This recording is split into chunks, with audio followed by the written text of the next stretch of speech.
गरीब बहू का सोने वाला महलों का अमीर ससुराल। आओ छोटी दुल्हन, तुम्हारी सास होने के नाते इस सोने के महलों वाले ससुराल में मैं तुम्हारा स्वागत करती हूँ। तभी अपराजिता सोने का कलश और दूध से भरा खरे सोने का परात उसके सामने रखती है।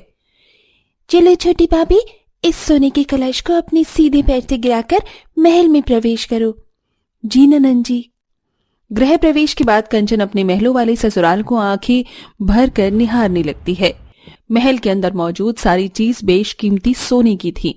दीवारों से लेके फर्श और फर्नीचर, यहाँ तक कि झूमर भी सोने का था जिसमें हीरे जड़े थे। अपने आलीशान ससुराल को देखकर कंचन दिल ही दिल में बहुत खुश होती है।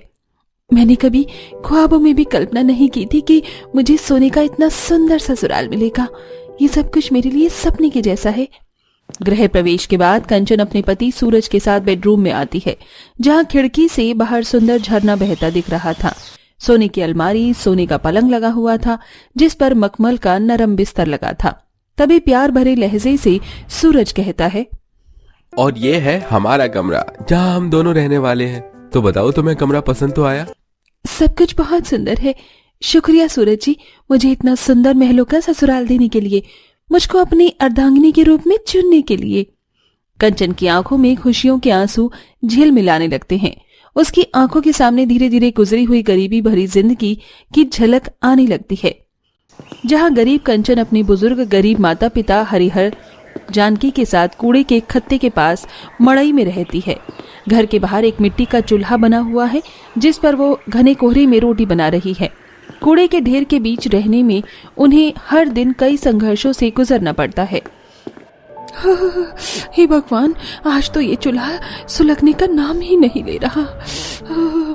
अरे क्या हुआ कंचन बिटिया, चाय बना दी तो ला दे।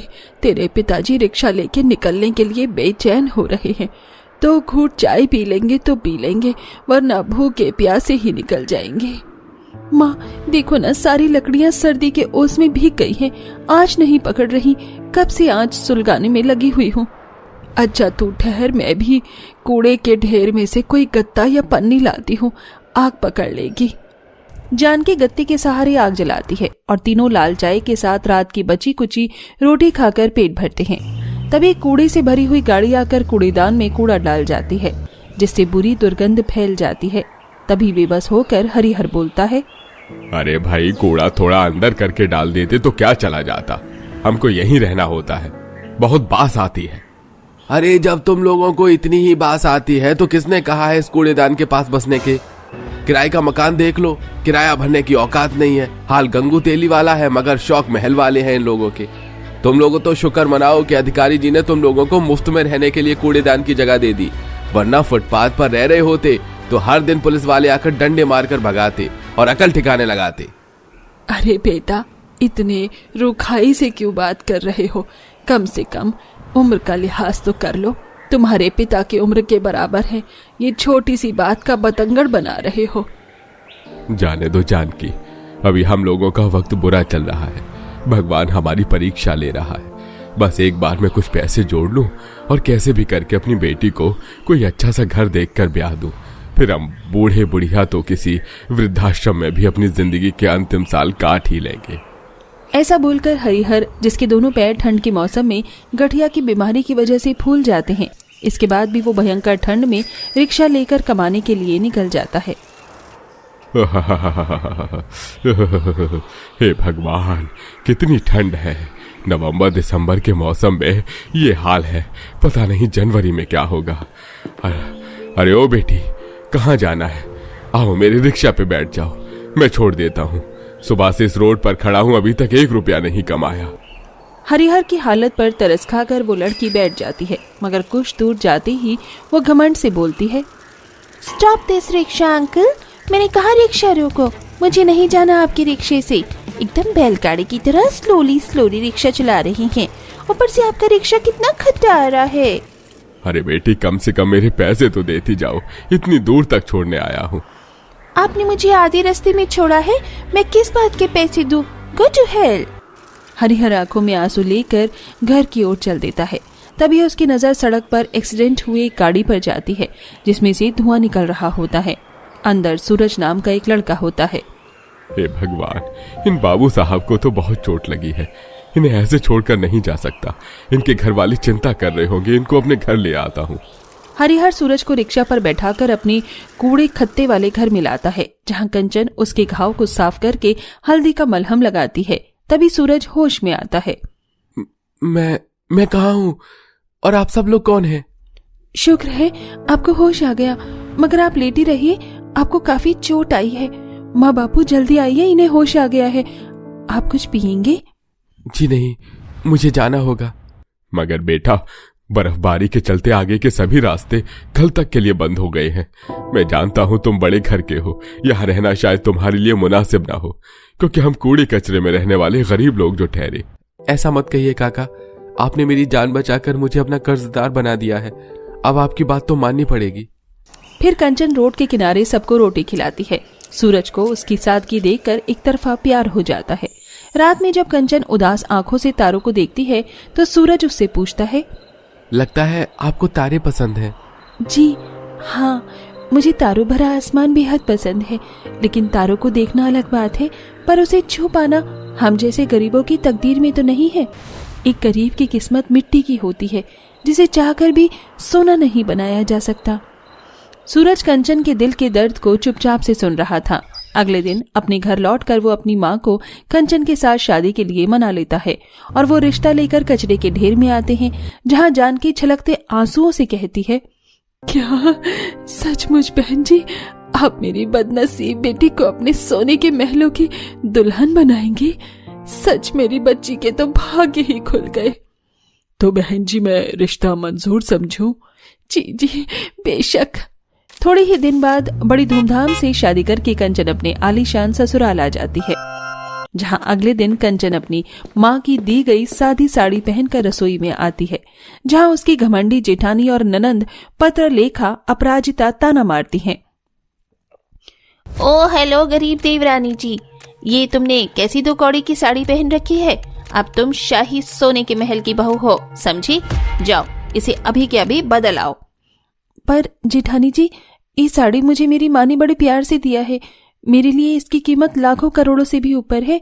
मुझे दिखावे भरी जिंदगी नहीं चाहिए, मैं खुश हूँ। देख रही हो बड़ी भाभी, जुबान तो इसके कैंची की तरह तेज चल रही है। इसकी हैसियत हमारी इस शाही सोने के महल में नौकरानी के काम करने की नहीं थी, माँ इसे यहाँ बहू बनाकर ले आई। अपनी ननंद जेठानी की बातें कंचन के दिल में कांटों की तरह चुभती हैं। वो फिर भी उनकी बातों को दिल से नहीं लगाती और सबके लिए खुशी खुशी खाना बनाकर परोसती है, जहां दोनों एक बार फिर उसकी बेइज्जती मारते हैं। ये लो, बस यही दिन बाकी रह गया। अब इस गरीब देवरानी के राज में हम सोने चांदी के बर्तन में खाने वालों को स्टील की प्लेट में खाना पड़ेगा। इस बार कंचन अपनी जेठानी की बातों का सहनशीलता से जवाब देती है। जेठानी जी, खाने का मोल भूख से होता है, इससे नहीं कि हम सोने चांदी के बर्तनों में खाएं। बिल्कुल ठीक कहा तुमने छोटी बहू, और खाना भी बहुत स्वादिष्ट बना है।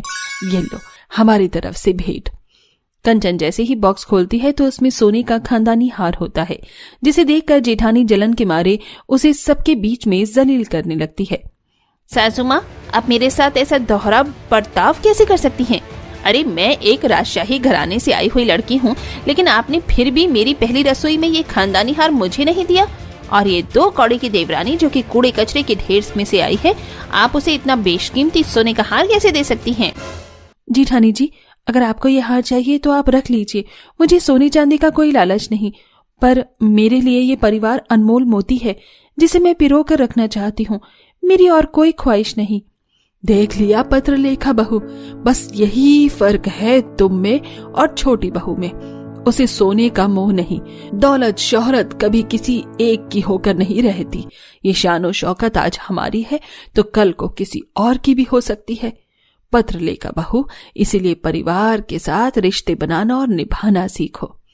अपने लालची स्वभाव के कारण पत्र लेखा सबके सामने बेहद शर्मिंदा होती है और अपने व्यवहार को बदल देती है। मुझे माफ कर देना कंचन, कहीं न कहीं तुम्हारे इस घर में आ जाने से मेरे अंदर जलन पैदा हो गई थी। कहीं तुम मेरी जगह न ले लो, बस इसीलिए मैं कड़वा बोल गई। कोई बात नहीं जेठानी जी, जहाँ परिवार होता है वहाँ टकरार भी होता है, पर हम दोनों इस महल की दुल्हन हैं।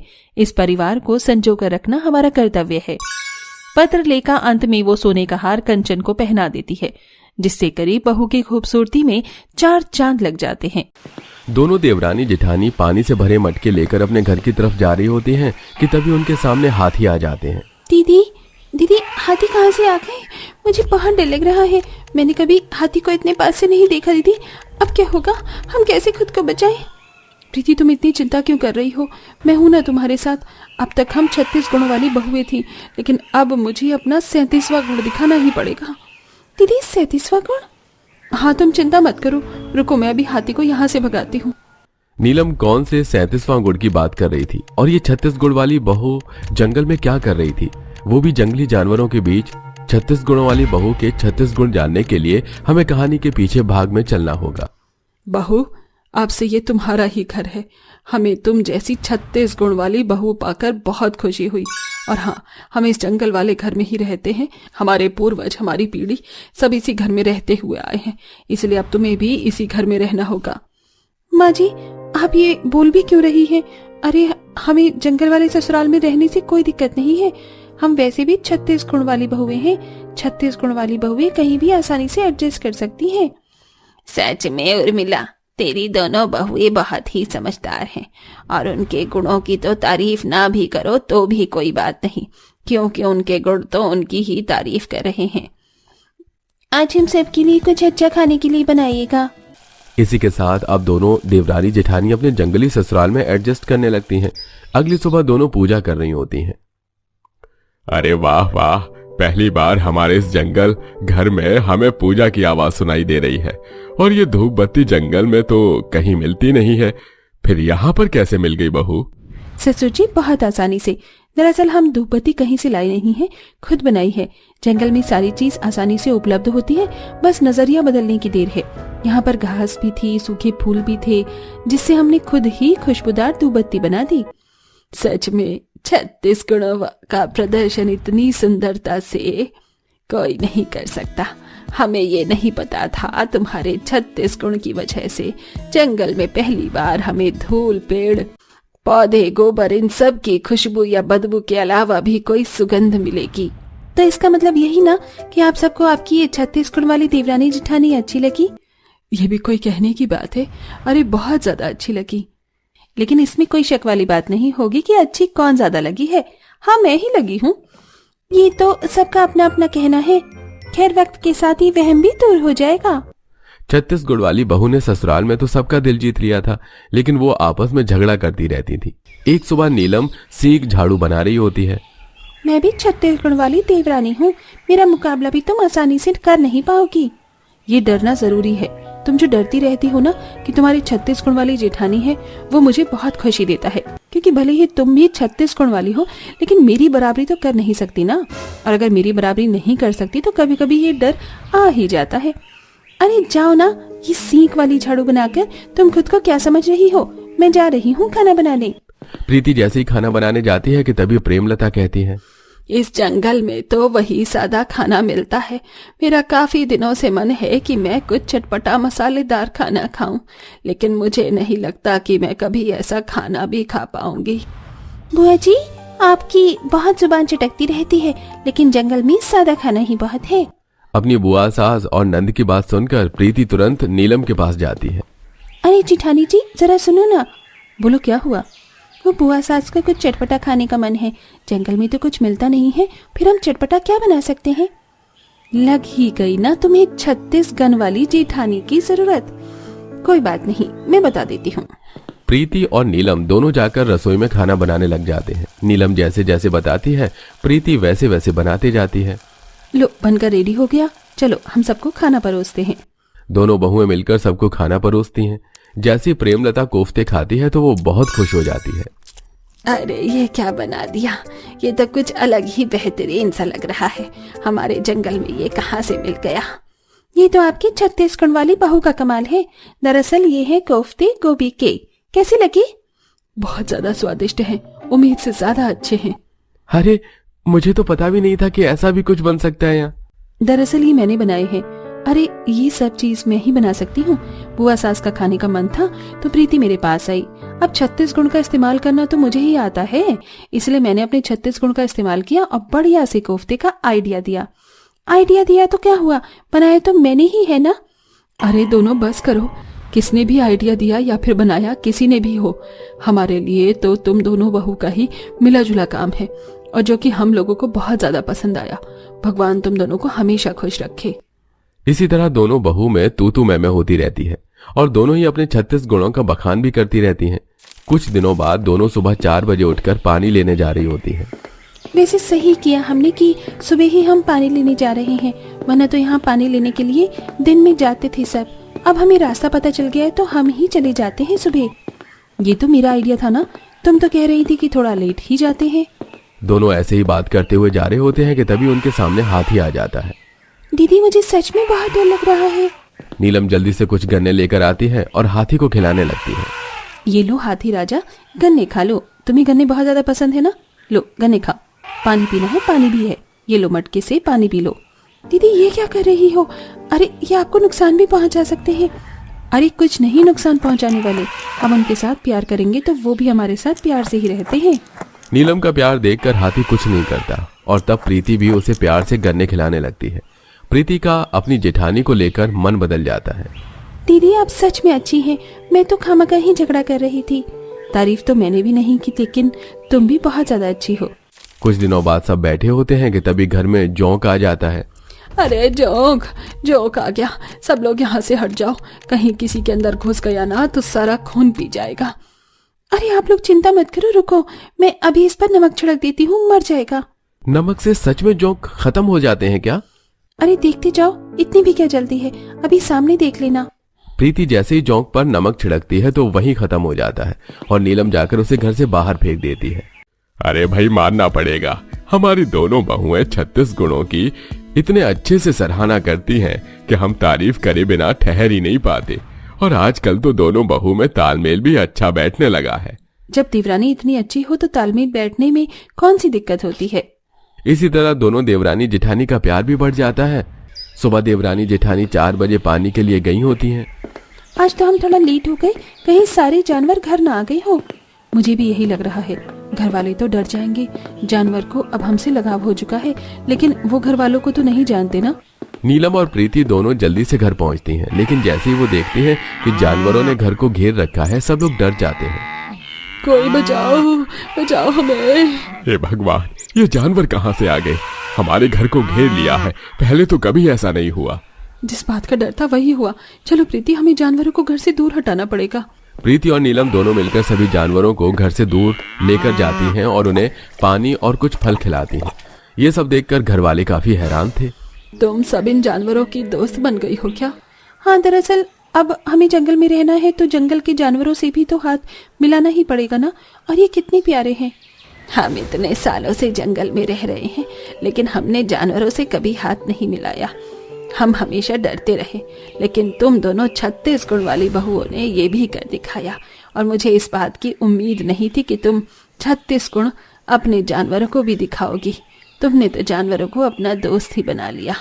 माँ जी, यही तो कमाल है ना 36 गुण वाली देवरानी जिठानी का। ऐसे ही थोड़ी ना कहते हैं कि 36 गुण है हमारी बहू में। अरे इंसानों को तो हमने इम्प्रेस कर ही दिया, लेकिन जहाँ हम रह रहे हैं जंगल में, वहाँ के भी तो जानवरों को इम्प्रेस करना हमारा ही फर्ज है। इसी के साथ दोनों देवरानी जेठानी जंगल में अपने ससुराल वालों के साथ और जंगली जानवरों के साथ हंसी खुशी रहती हैं। तो दोस्तों, कैसी लगी आपको हमारी ये कहानी? हमें कमेंट में जरूर बताइए। साथ ही क्या आपके आस पड़ोस में भी ऐसे ही कोई 36 गुणों वाली देवरानी जेठानी रहती हैं? तो हमें जरूर बताएं।